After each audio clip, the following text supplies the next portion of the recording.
Hola a todos, bienvenidos a un nuevo seminario de la disciplina Urología de la Facultad de Ciencias Médicas de la Universidad Nacional de Rosario. Mi nombre es Fabián Schaber, soy médico urólogo perteneciente a la cátedra de Urología y la idea es que hoy podamos ver en forma completa cáncer de riñón. ¿Cuáles son los objetivos de esta charla?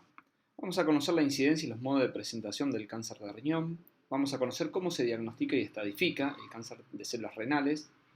Vamos a aprender a solicitar los métodos complementarios en la evaluación del paciente con una tumoración renal y a conocer las diferentes modalidades terapéuticas.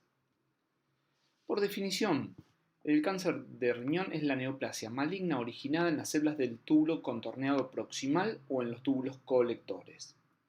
Tiene diferentes orígenes genéticos en cada uno de los subtipos del carcinoma de células renales. Por allí van a ver esta sigla que es CCR. ¿Cuáles pueden ser otros tumores? Y puede haber sarcomas, puede ser el tumor de Wilms o Wilms, que es el nefroblastoma, que se da más que todo en edad infantil, o pueden ser tumores secundarios, metastásicos, generalmente el órgano que más metastatiza en riñón es el pulmón. Fíjense los distintos tipos de cáncer de riñón que puede haber. La diferenciación son, fíjense, el tipo células claras, los papilares, que son el tipo 1 y el tipo 2, el cromófomo y el oncocitoma. Fíjense que cada uno de estos se asocia con mutaciones de genes diferentes y eso tiene muchísima implicancia porque eso va a cambiar luego el tratamiento que nosotros podemos ofrecerle a los pacientes. Fíjense que en el células claras está asociado a la mutación del VHL, que es el von Hippel-Lindau, el gen del von Hippel-Lindau. Este es el de células claras, es el más frecuente, el 75% de los cánceres de riñón son de células claras. Y a su vez está asociado con un gen que es en el brazo corto del cromosoma 3 en la posición 25, el 3p25. Los papilares, hay una diferencia entre el papilar tipo 1, cuya mutación es el CMET, tiene una incidencia solamente de un 5% y está asociado con otro locus, que es el 7q, o sea, el brazo largo, en posición 31. El papilar tipo 2 es un tumor mucho más agresivo, es bastante, mala su progresión. Está asociado a una mutación con el gen de la hidratasa fumarata, ¿tá? El FH. La incidencia es un 10% y está asociado también con un locus, el brazo largo 1, en posición 42. El cromófomo y el oncocitoma son poco frecuentes, son los de mejor comportamiento, cada uno tiene una incidencia de un 5% y ambos están asociados con el VHD, que es el Birt-Hall-Dubé, con esa mutación. Y ambos tienen el mismo locus, el 17p en posición 11. Bien, todo esto ¿qué tiene que ver? Tiene mucha implicancia, por eso ya tenemos algunos antecedentes y carga genética en estos pacientes, ¿sí? Y esto es lo que nos permite, como les dije antes, brindarle un mejor tipo de tratamiento dependiendo cuál es la mutación que tiene asociada ese tumor. Hay una clasificación mucho más amplia, por supuesto. Fíjense la clasificación de la Organización Mundial de la Salud del 2016, que acá están involucrados todos los tipos histológicos que puede llegar a haber. Incluso el carcinoma del ducto colector, como dijimos antes. Todos los que nombramos hasta ahora eran del conducto proximal. El tubo colector o los carcinomas de Bellini son muy agresivos, pero es otro tipo de cáncer de riñón y es menos frecuente todavía. Bien, hay tumores renales que son hereditarios. Bien, y fíjense que son el 5 al 8% de los cánceres de riñón en sí. Y se conocen 10 síndromes de cáncer de células renales hereditarios que están asociados con mutaciones germinales específicas, con histología específica de cáncer de riñón y con comorbilidades. ¿Cómo uno puede sospechar que hay un tumor renal hereditario? Generalmente por antecedentes familiares, por la edad de inicio mucho más temprana, por la presencia de otras lesiones típicas de los síndromes respectivos, como por ejemplo los hemangioblastomas, y la edad media de presentación, como dijimos antes, es más temprana, son los 37 años. Y como los tumores renales pueden ser bilaterales, generalmente uno tiende a abordarlos con técnicas de preservación de nefronas. Fíjense los tumores que están asociados, acá les nombro algunos. El síndrome del von Hippel-Lindau, hay otros más como los ven acá, y la esclerosis tuberosa, que son los síndromes muy típicos que uno puede ver más frecuentemente. Y estos síndromes están asociados con tumores de células renales. Otros tumores, fíjense, el síndrome de hiperparatiroidismo, tumor de la mandíbula, amartomas. Toda esta lista que tiene acá no la tenemos que saber, pero sí los dos primeros que nombramos acá que lo tienen recuadrado. Bien, vamos a hablar un poquito de epidemiología del cáncer de células renales. Son el 5% de todas las neoplasias malignas adultas en hombres y un 3% en mujeres. Por supuesto que cuando uno habla de neoplasias malignas, incluye lo de la pelvis renal, porque todavía no lo podíamos diferenciar. Es la séptima causa de cáncer más común en los hombres y el 10º en las mujeres. ¿Bien? En general, según otras bibliografías, son el 2 o 3% de todos los cánceres. Un 15 o un 17% de estos pacientes se presentan con enfermedad metastásica y un 30% de los que no tienen metástasis y que se operaron van a presentar metástasis dentro de 5 años. O sea, fíjense lo importante que tienen estos pacientes y el control posterior luego de una intervención quirúrgica. Tiene una incidencia máxima en países occidentales. En las últimas 2 décadas la incidencia aumentó un 2%. Y fíjense que en Europa Occidental esta incidencia se estabilizó en los últimos 10 años, pero en Estados Unidos muestra una mayor incidencia. En Europa la tasa de mortalidad también aumentó hasta principios de los años 90, pero luego se estabilizó y bajó. Tiene que ver mucho con el tratamiento. Sin embargo, en algunos países europeos, fíjense Croacia, Estonia, Grecia, Irlanda, las tasas de mortalidad siguen todavía una tendencia en alza. Sabemos que el cáncer de células renales es la lesión sólida más frecuente en el riñón y representa el 90% de los tumores renales malignos. ¿Bien?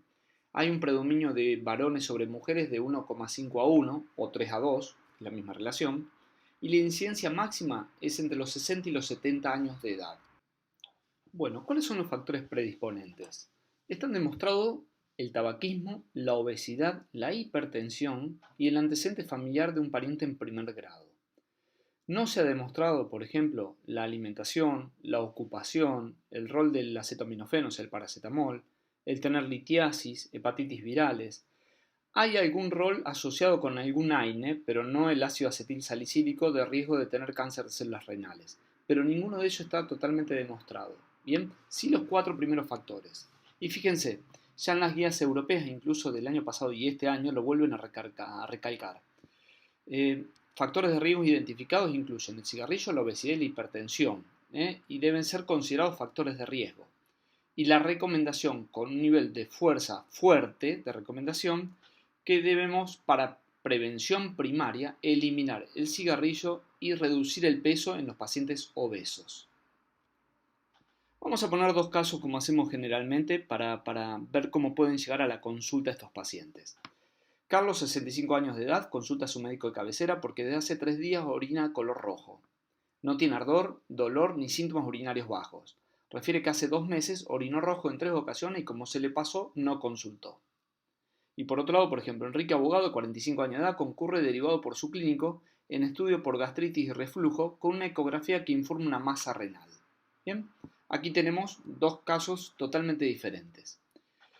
Y fíjense que todo va a depender de los factores que tengan los pacientes de mayor acceso y mayor frecuencia de realizar estudios por imágenes abdominales en la población general. Eso puede llevar a hallazgos que debemos saber interpretar para no alarmar en forma innecesaria a los pacientes. ¿Por qué digo esto? Porque muchas de las masas renales que vamos a encontrar son líquidas. ¿Bien? Y ahora vamos a ver una clasificación en los siguientes slides de las lesiones líquidas que puede haber en riñón. O pueden ser sólidas, de las cuales si son sólidas, ahí sí tenemos que tener en cuenta que el 90% son malignas y solamente un 10% son benignas, como por ejemplo el adenoma, los oncocitomas, fibromas, tumores epiteliales mixtos, lipomas o el angiomiolipoma que se considera una lesión benigna. Bien. Hay unas características que son una clasificación que hace un médico que era Bosniak, que una clasificación interpretada pero por tomografía o por resonancia magnética y generalmente con contraste.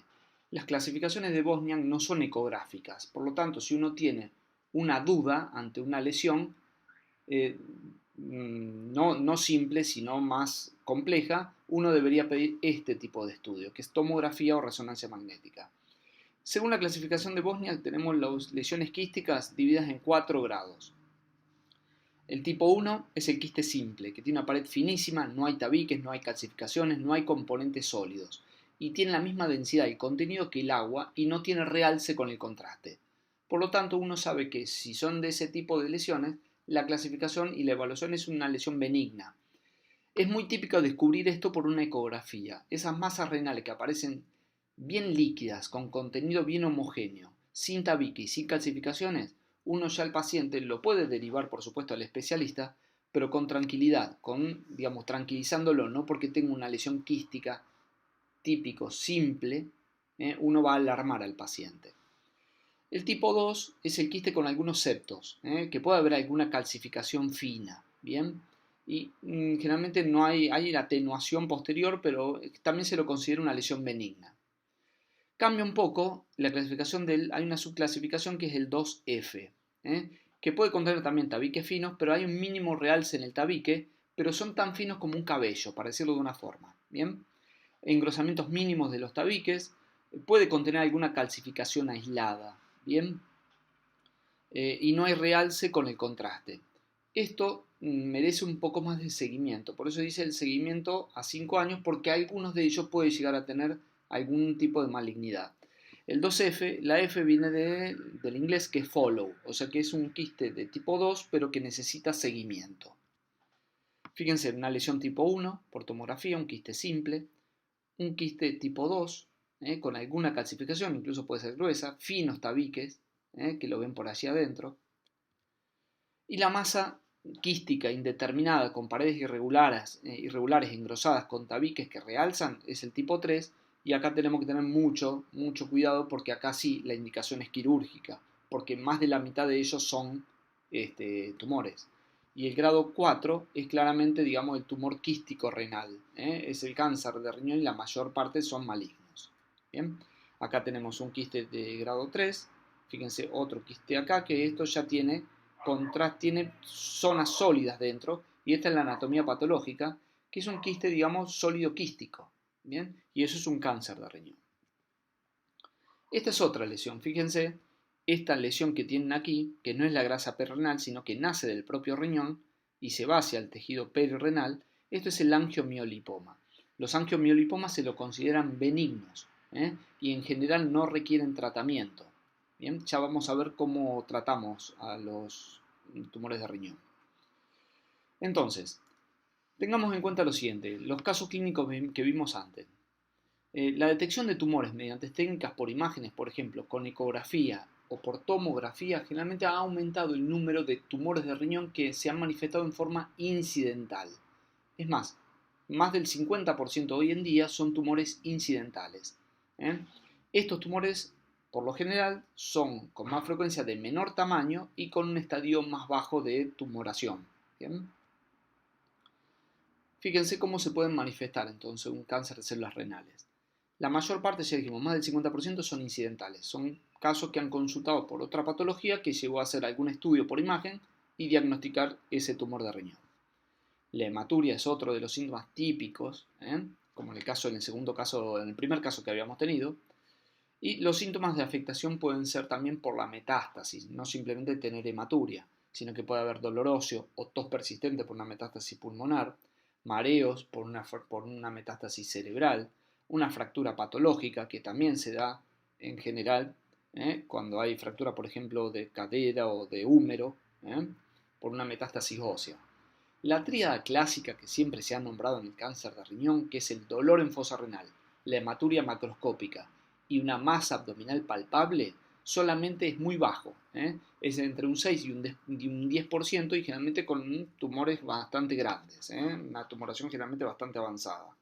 Bien, puede manifestarse también por un síndrome paraneoplásico, o sea, no por la lesión propia del riñón, sino por síndromes paraneoplásicos que se dan casi en un 30% de los pacientes que son asintomáticos.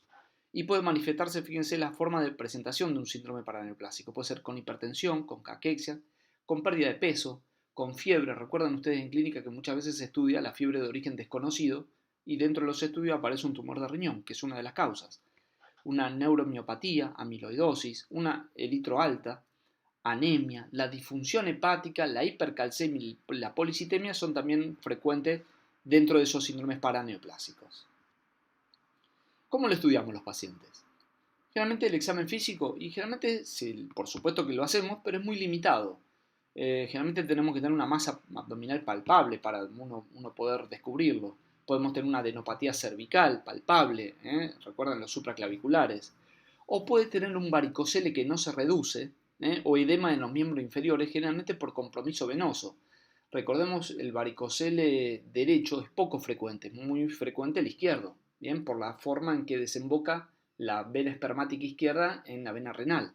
En este caso, el derecho es, digamos, si hay compromiso de la vena cava porque hay un trombo en la vena cava, hay una ectasia, una rémora de sangre hacia abajo que puede ocasionar el varicocele derecho, incluso si está tapada la vena cava, edemas bilaterales en miembros inferiores.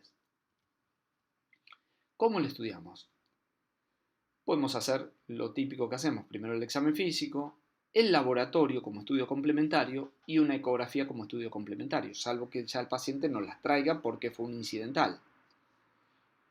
¿Cómo lo pido y qué pido?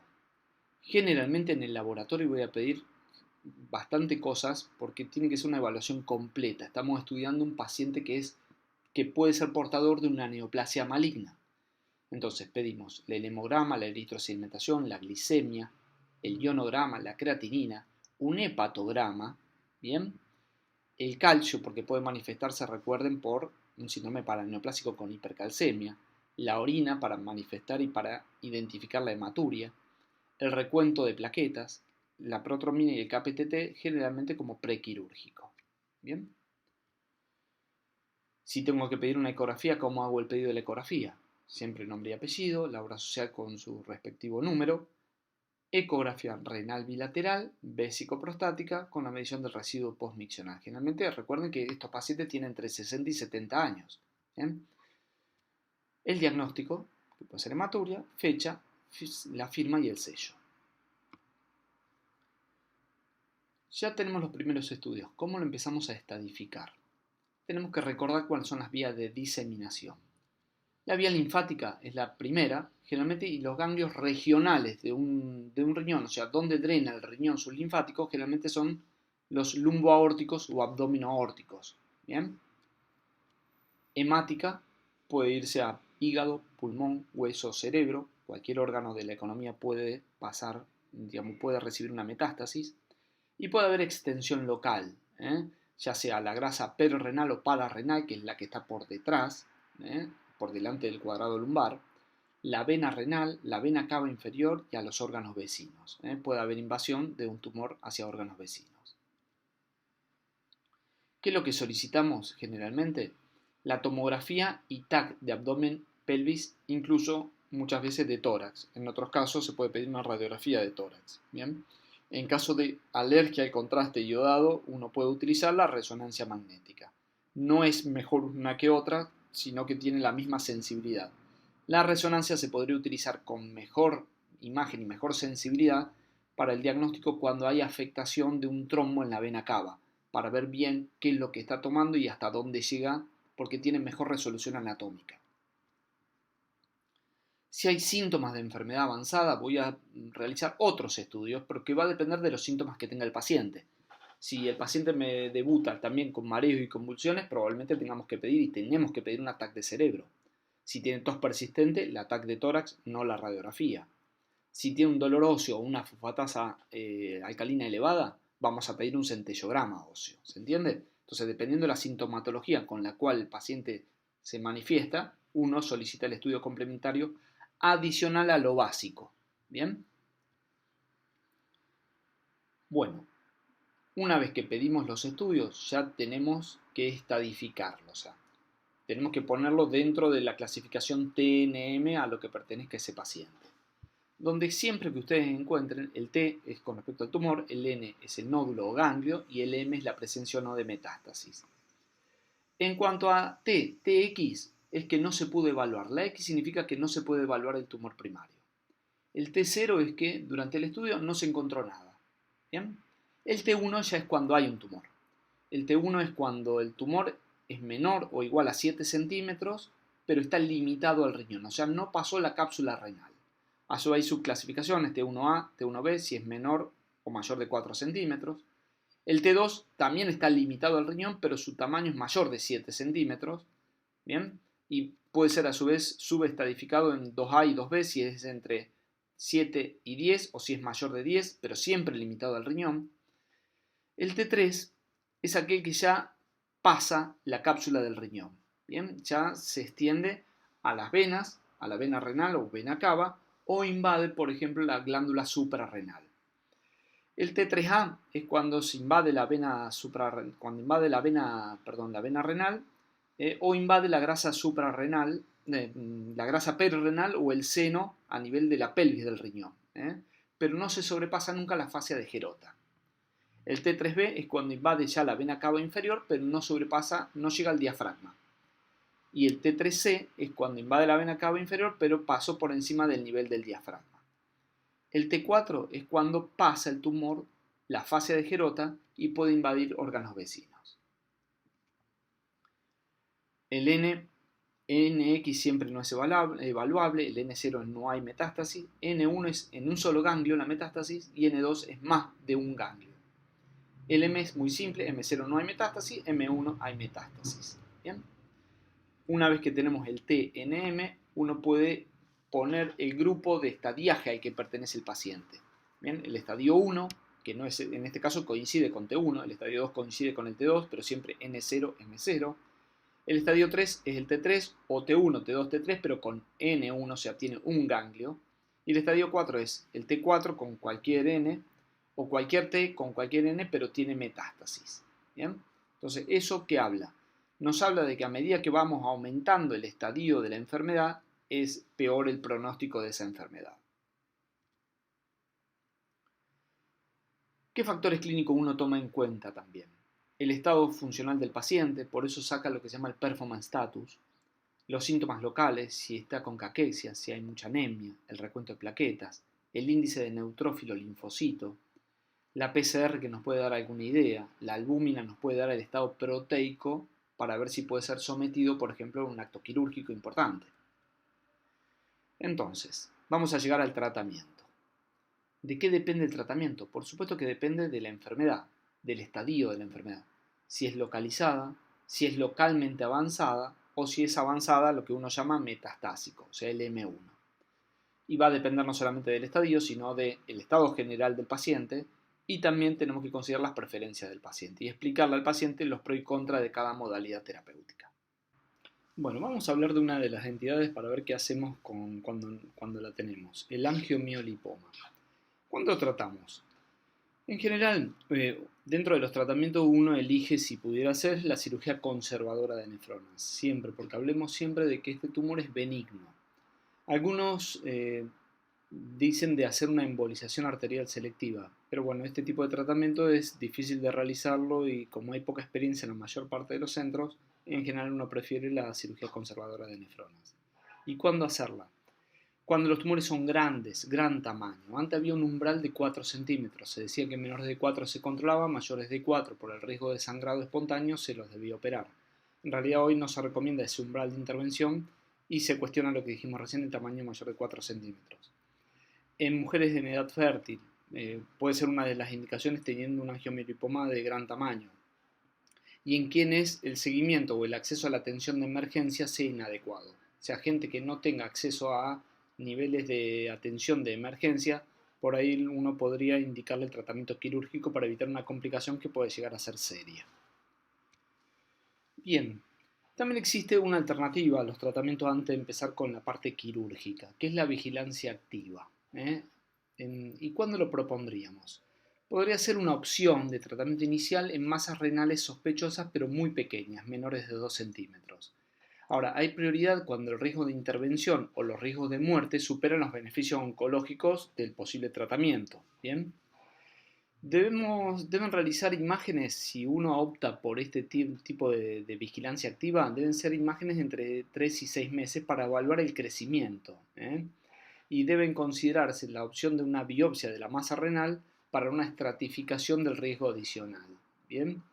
Entonces, tener en cuenta estas cosas. Hay factores que favorecen el tratamiento expectante, la vigilancia activa, que están en relación con el paciente y otros en relación con el tumor. Por ejemplo, ¿quién favorece, digamos, esta vigilancia activa? Si es un paciente añoso, muy grande, si su expectativa de vida es menor de 5 años, si tiene muchas comorbilidades, por lo cual el riesgo es mayor que el potencial del tumor en sí. Si existe mucho riesgo perioperatorio, la fragilidad, si tiene un mal performance status, si el paciente prefiere no quiero operarme, o si tiene una función marginal del riñón, o sea, una insuficiencia renal marginal que lo pueda llevar a un tratamiento de diálisis. ¿Bien? Ahora, hay factores que están relacionados con el tumor. Si el tumor es pequeño, se puede decir, no siempre es así, de que tiene potencial de malignidad más bajo de que haga una metástasis. Si el tumor crece lento, si es menor de 5 milímetros por año, si tiene características de no infiltrativo, de no complejo, y si le hicimos una biopsia y la histología es favorable, o sea, si es un oncocitoma, no. ¿Entendido? Ahora es raro que tengamos una biopsia con un diagnóstico certero. ¿Bien? Bueno, ahora sí, pasando a la enfermedad localizada. ¿Cuál es el tratamiento de elección? Optando ya, y ya vimos lo que era la vigilancia activa, uno puede optar por realizar una nefrectomía. La nefrectomía puede ser radical, o sea, sacar todo el riñón con la grasa perirrenal, o parcial. Se demostró que la nefrectomía parcial versus la radical conserva mejor la función la parcial. ¿Bien? ¿Y esto qué implica? Implica que en un futuro ese paciente puede llegar a tener menor riesgo de trastornos metabólicos y menor riesgo de trastornos cardiovasculares. Siempre que hablamos de nefrectomía hablamos de la indicación, no hablamos del abordaje por lo cual se va a realizar esa nefrectomía. El abordaje puede ser a vía abierta, puede ser laparoscópico o incluso en algunos centros se puede hacer hasta robótico, ¿bien? Pero la técnica es la misma, o sea, uno es el abordaje como lo haría, ¿bien? Es más, si la indicación es parcial y uno, digamos, hace nefrectomía laparoscópica, por ejemplo, y no le sale o no sabe hacer una nefrectomía parcial por vía laparoscópica, la indicación no es una nefrectomía radical por vía laparoscópica cuando la indicación es una parcial. ¿Bien? Si es una parcial, debe hacerse por la vía que uno sabe hacerla. En este caso, si se sabe abierta, se hará abierta. Bien, hay indicaciones absolutas de una nefrectomía parcial. ¿Cuándo? Cuando es un riñón único, anatómico o funcional. Hay indicaciones relativas cuando el riñón contralateral funcionante se encuentra afectado por un proceso que podría deteriorar la función renal en el futuro, un paciente diabético, por ejemplo. Y hay optativas, indicaciones optativas, ¿eh? Cuando hay una cirugía radical unilateral localizado con un riñón contralateral sano. ¿Bien? Entonces, si el riñón contralateral es sano, uno podría optar por hacerla parcial también. Es optativa. Acá les muestro unas imágenes de lo que es una enucleación o una tumorectomía, cómo uno lo marca, ahí al tumor, fíjense, con electrobisturí, electrocauterio. Fíjense lo mismo, distintas masas renales, como son en este caso en un polo, cómo uno va empezando a enuclear, va separando el riñón sano del riñón con el tumor. Fíjense, ahí tenemos el lecho de donde estaba el tumor, ahí se está haciendo hemostasia, se está absorbiendo y viendo cuáles son los vasos que estén sangrando. Ahí vemos un cáliz que está abierto, hay que cerrarlo, hay que cerrar porque si no se produce una fístula urinaria. ¿Bien? Ahí se colocó incluso un catéter doble J, que lo ven el catéter ahí en el pico de esta pinza. ¿Bien? Y acá tienen el catéter que sobresale. Fíjense cómo se hace el cierre de ese cáliz de la vía urinaria. Por un lado tiene que estar cerrada la vía urinaria y por otro lado ya se cierra, digamos, la reconstrucción de ese lecho y se pueden poner o tejido adiposo o estas placas que es un material sintético para tratar de cubrir el lecho y que ayude a la hemostasia en sí y a la reconstrucción en sí también. Bien, entonces, ¿cuáles son las recomendaciones de un cáncer de células renales cuando la enfermedad está localizada?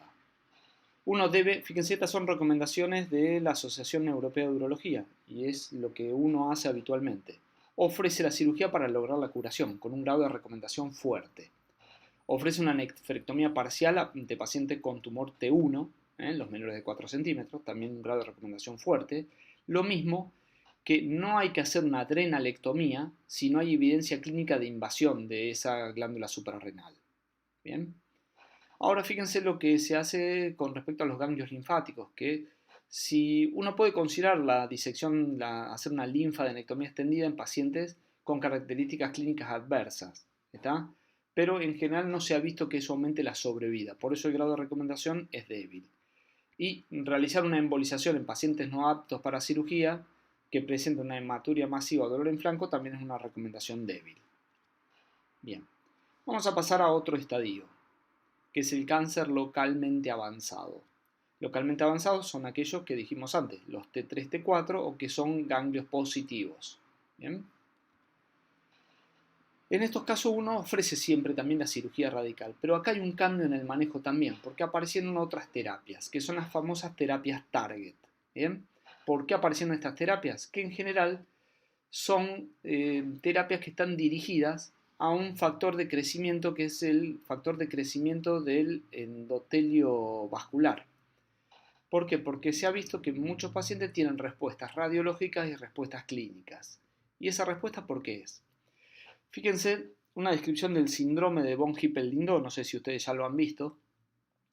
Este síndrome fue descrito por dos personas, ¿no? Eugene von Hippel, él era un oftalmólogo alemán, en 1895 describe estas lesiones que él veía como hemangioblastomas, hemangiomas a nivel de la retina. Y en 1926, Arvid Lindau, que era un patólogo sueco, en 1926 hace una recopilación de lesiones que él veía, como hemangioblastomas también a nivel de cerebelo, de médula espinal, e hizo una recopilación de muchos trabajos, en los cuales vieron que había muchos hemangiomas dando vuelta en el organismo, no solamente en la retina, en la columna, en la médula espinal, en el cerebro, sino en el resto de los órganos. Entonces, bueno, cuando vieron que las lesiones eran semejantes, le pusieron el síndrome de von Hippel-Lindau para homenajear a estas dos personas. Y recuerdan que habíamos dicho que la mayor parte de los tumores de cáncer de células renales son de células claras.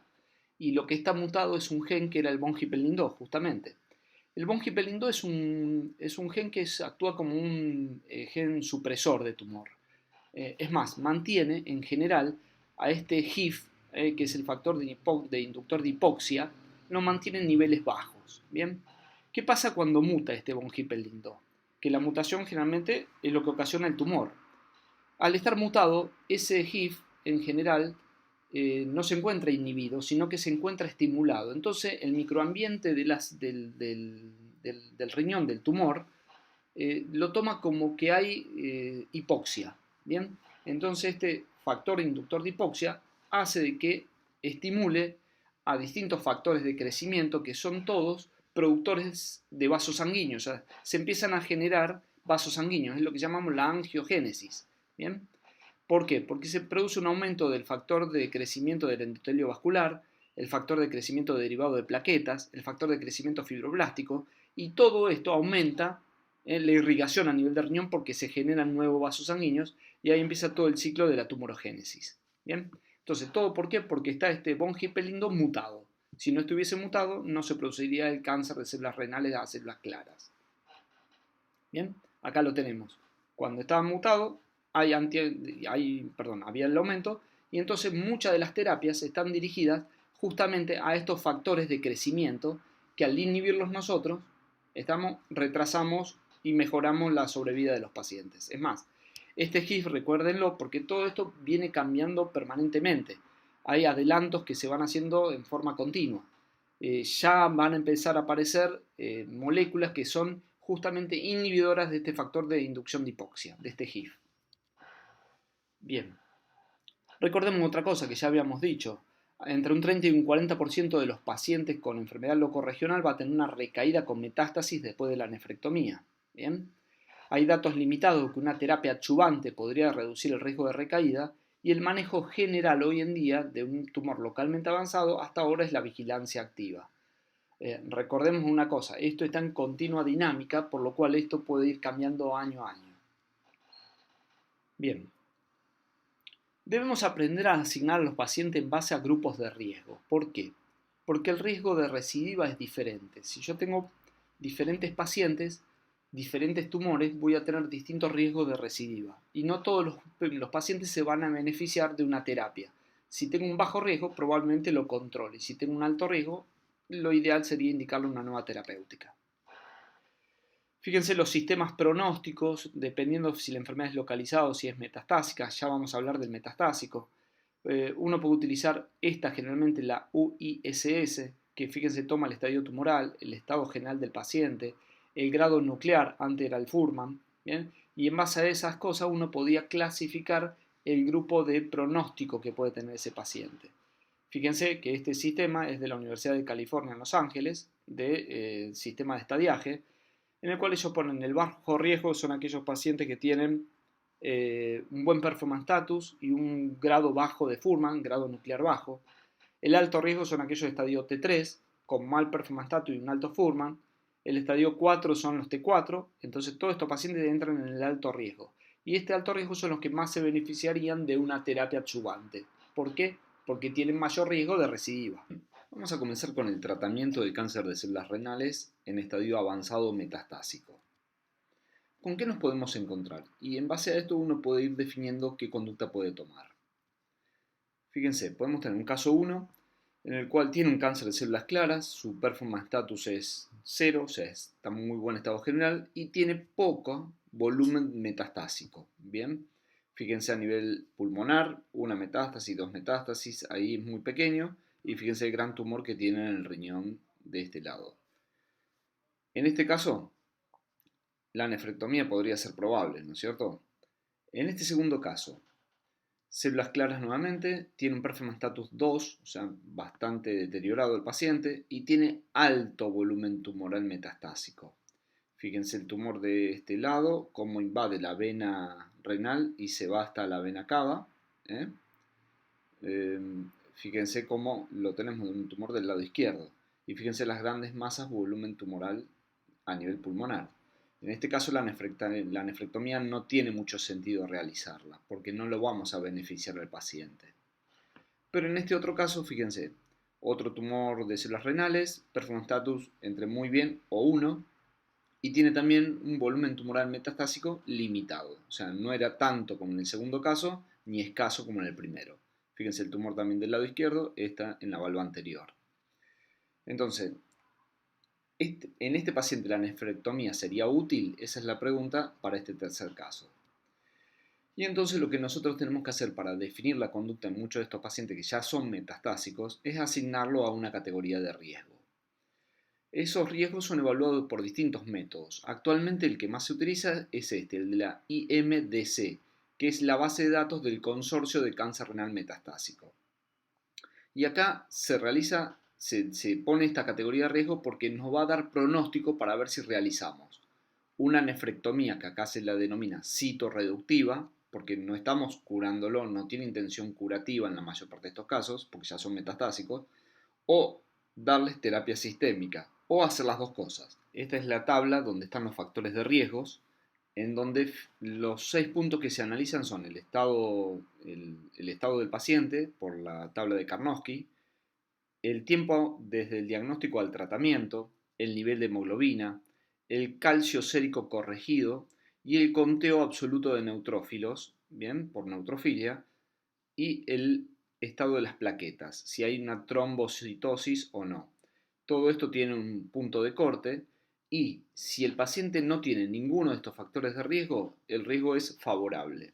Si tiene uno o dos factores de riesgo, el riesgo es intermedio y si tiene 3 o más factores, hasta los 6, es de alto riesgo. Bien. ¿Uno cuándo puede plantear directamente una nefrectomía citorreductiva? Puede haber intención curativa, sí, pero muy pocas veces dijimos. ¿Cuándo? Si se extirpan todos los depósitos de tumor, incluyendo el tumor primario, y si hay una metástasis única o hay oligometástasis, o sea, muy poquitas, pero que sean todas resecables. Esa es la única intención para uno poder decir que tiene una intención curativa, esa nefrectomía. Y paliativa, que es en la mayor parte de los casos, necesitando generalmente tratamiento sistémico. ¿Paliativa cuándo? Por el potencial sangrado que tenga, por las hematurias reiteradas, por mucho dolor y también porque se piensa que es una fuente potencial de factores de crecimiento que pueden promover el crecimiento del tumor. El tratamiento sistémico, ¿cómo se realiza? Y está en lo que hace ya una década llamamos las terapias dirigidas o terapias target. Lo que uno utiliza en general son los inhibidores de tirosina quinasa o TKI, para poner las siglas, digamos, de estos inhibidores de tirosina quinasa. Acá tienen muchas de las drogas. La inmunoterapia o inmunooncología, como dice acá el IO, Y también se puede utilizar los inhibidores de mTOR, que es otra de las vías, no solamente la tirosinquinasa, con las drogas más típicas, el tensorolimus y el everolimus. Fíjense lo que tienen las células T, los linfocitos T. En general, cuando se activa un linfocito T, hay factores y hay receptores que ayudan en esa activación. Fíjense los que están en este lado, pero también hay receptores que hacen que la acción del linfocito T no perdure y no se cronifique esa respuesta inmune, que es lo que sucede, por ejemplo, con alguna enfermedad inmunitaria. Y esos receptores, que es lo que vamos a tratar, justamente el CTLA4 y el PD1.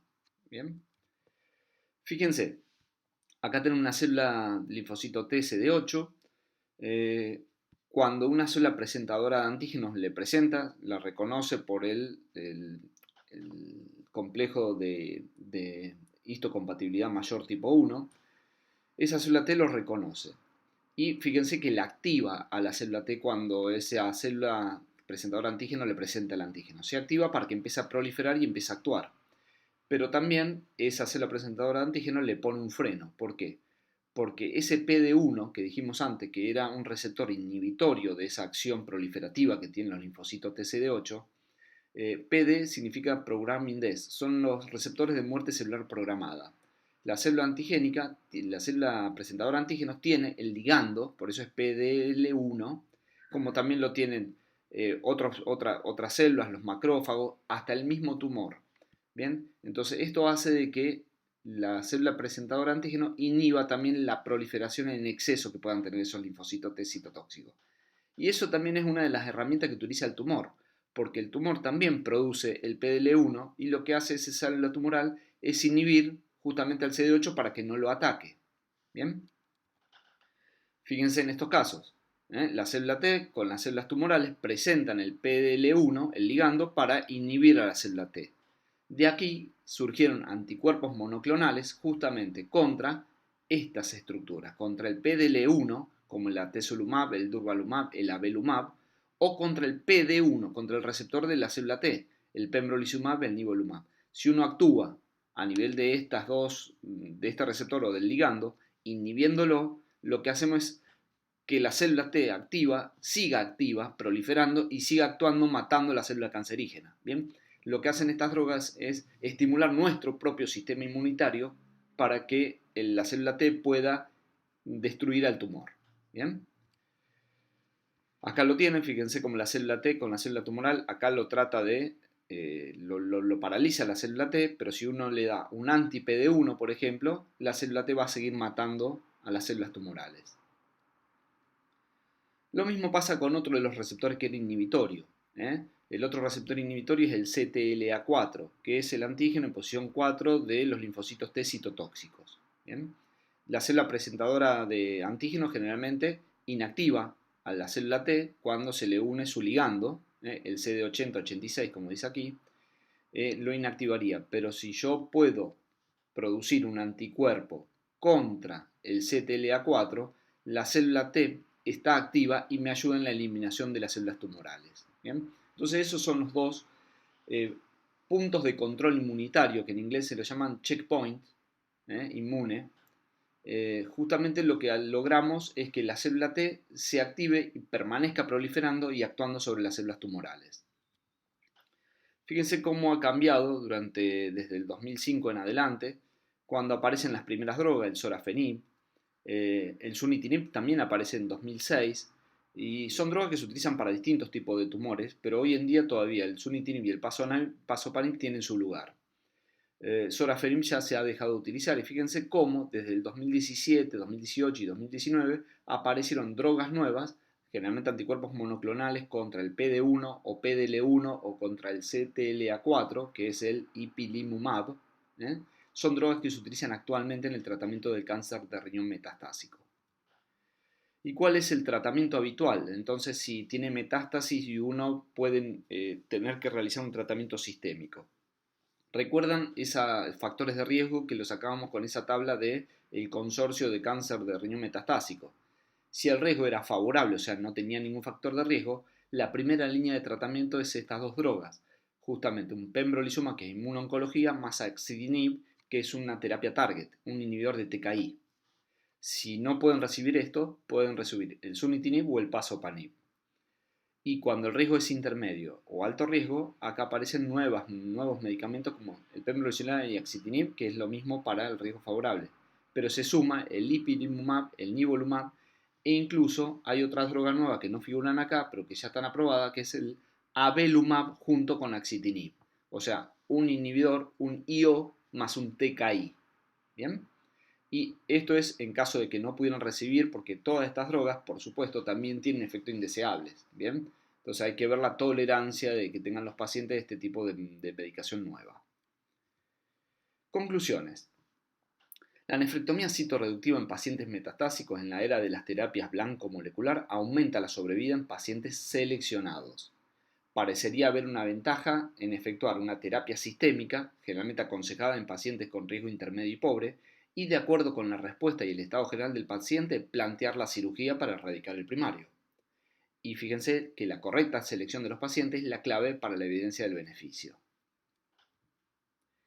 En conclusión, recordemos que siempre el urólogo va a actuar junto con el oncólogo, por eso se habla siempre del cuidado multidisciplinario de los pacientes que tengan un cáncer de riñón avanzado.